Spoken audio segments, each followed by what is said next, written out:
One of my favorite scenes in The Heat of the Night is the scene where Virgil Tibbs, played by Sidney Poitier, goes to visit Endicott. And suddenly you have a white man slaps a black man, and that black man slaps him back. Which is probably the first time that that had happened in an American film. Poitier saying, I'm a new black man, and if you slap me, I'm gonna slap the shit out of you, you know? And if you do it again, I'm gonna do the same thing. He's basically saying, we are equals and I expect to be treated as such. Could just imagine being there in the theater and hearing those people murmur, like, amongst themselves, you know. I'm sure black people were watching this screen and going, yeah, yeah, you know, talking to the screen like we do.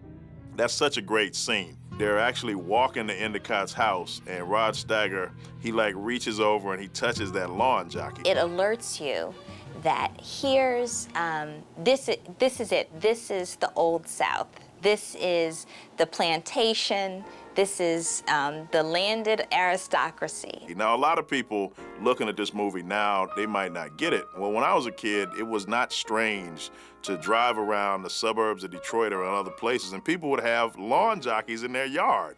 And a lawn jockey was this ornament, I guess you'd call it, of like a black horse jockey. And there was all this ignorant sort of racism which said, you know, if you touched, you know, this thing on the head, it would bring you good luck. Oh, I didn't know it was possible to grow this species locally. Oh, you like flowers? I do. Well, Mr. Tibbs, do you know anything about orchids? Well, not very much, but I do like them. Well, let me show you. Have you a favorite, Mr. Tibbs? Well, I am partial to any of the epiphytics. Why, isn't that remarkable? That of all the orchids in this place, you should prefer the epiphytics. I wonder if you know why. Maybe it would be helpful if you'd tell me. Because, like the Negra, they need care and feeding and cultivating. And that takes time. I knew that scene was really kind of devastating because I didn't let them rehearse it. We went up to the point of the slap. I never expected Sidney to react as fast as he did. It's a remarkable scene. I know that we did a number of variations. I didn't know the reason for it. I was concerned because he was really hitting him. And so his face was getting red. Let me understand this. You two came here to question me? Well, your attitudes, Mr. Endicott, your points of view are a matter of record. Some people, well, let us say the people who work for Mr. Colbert might reasonably regard you as the person least likely to mourn his passing. We were just trying to clarify some of the evidence. Was Mr. Colbert ever in this greenhouse, say last night, about midnight?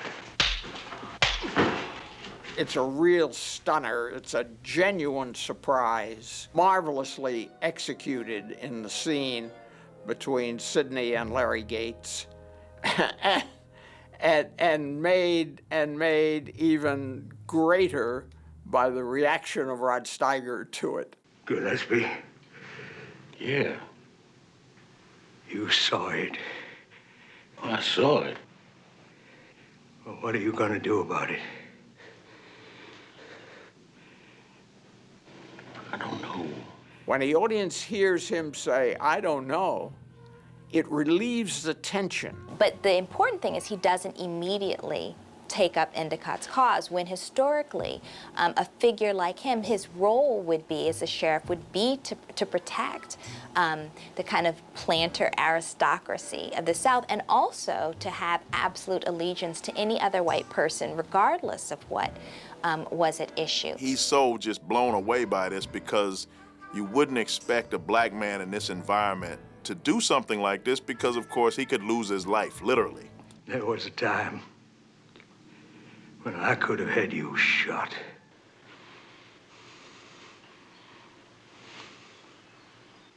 And Larry Gates, the actor who plays Endicott, his reaction is so odd in a way. He almost cries.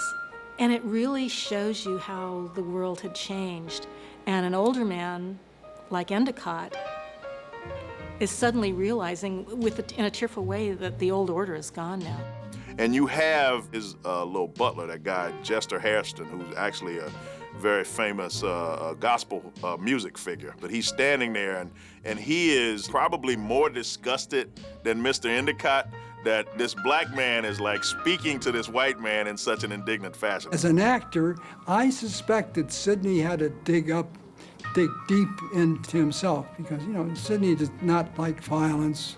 The timing of this film is important historically and was important for the film. And so I think that scene was really important because it's like indicated the shift that took place in the philosophy around the movement from civil rights to black power.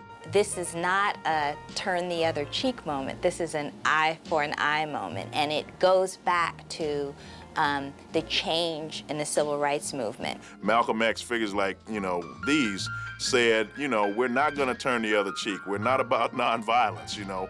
You are not going to clown us the way that these people have been clowned. I wish I could have been in the theater in 1967 watching this, because you would have, you know, not just black people, but, you know, people all around America clapping at that moment that he basically smacked them back. Because it got down to you will respect me on a fundamental physical level. And that is unprecedented in cinema history.